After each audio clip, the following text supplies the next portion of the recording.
생킴 원장입니다. 코로나19가 점점 더 확산되고 있는 것 같습니다. 이제는 4차 유행이 온 것 같습니다.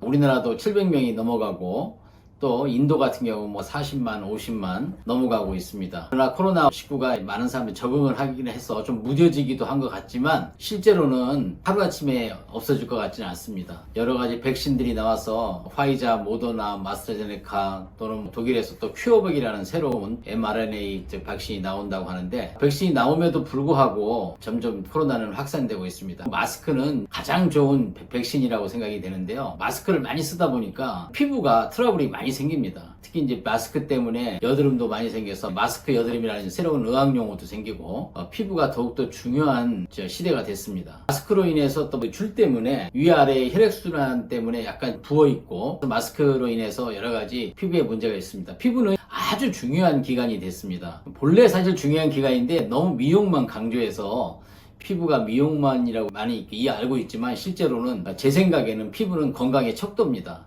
피부라는 거는 우리 몸의 온도계입니다. 피부는 아주 중요한 기관입니다. 특히 고령화 시대에 100살, 110, 10살까지 사는 이 시대에 피부라는 거는 대체 불가한 조직입니다. 만약에 60kg라고 하면 피부의 무게는 4kg 정도 되고 피부를 다 펼치면 1.65제곱미터, 즉 다시 말해서 한 반평 정도 되는데요.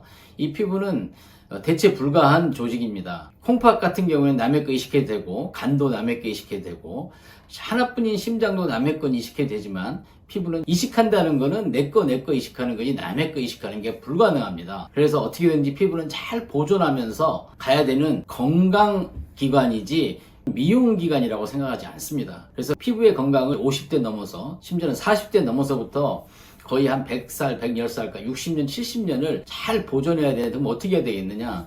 일단은 건강을 잘 지켜야만 피부가 건강해지고 또 피부에 또 좋은 거를 발라야만이 피부 건강에 좋은데 피부는 배설기관이 흡수기관이 아닙니다. 그 모든 혈액 중에서 노폐물을 소변으로 90 내지 95% 배설하고 또 5% 정도는 땀이나 피부에서 배설하는 겁니다.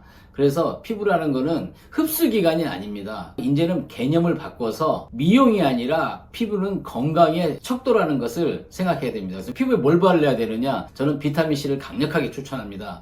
우리 비타민C라는 거는 우리는 지금 많이 고용량을 먹고 있습니다. 그러나 바르는 거에 대해서는 너무 간과하는 경우가 있습니다. 반드시 비타민C는 세 가지 작용이 있는데 강력한 항산화제라서 자외선을 막아주고 또 피부의 톤을 좋게 해주는 또 미백 작용이 있고 또 심지어는 피부 진피에 있는 콜라겐 합성의 필수 요소이기 때문에 노화됐을 때 피부가 얇아지는 것을 방지해서 주름살을 방지해주고 피부의 두께를 유지해주는 것입니다. 그래서 피부를 바르는 데는 비타민C가 매우 중요합니다. 그러나 비타민C가 물에 공기에 약하기 때문에 산화되고 그러기 때문에 좋은 바르는 비타민C를 찾기는 어렵습니다. 그렇지만 비타민C를 바르는 것이 매우 중요하게 생각하고 또 우리가 피부가 이런 처지는 거에 대해서 리프팅하는 것도 많이 생각해 봐야 되겠습니다. 그래서 이제는 40, 50 넘어서 피부가 의학적 도움을 받아야 되는 시대가 되었습니다.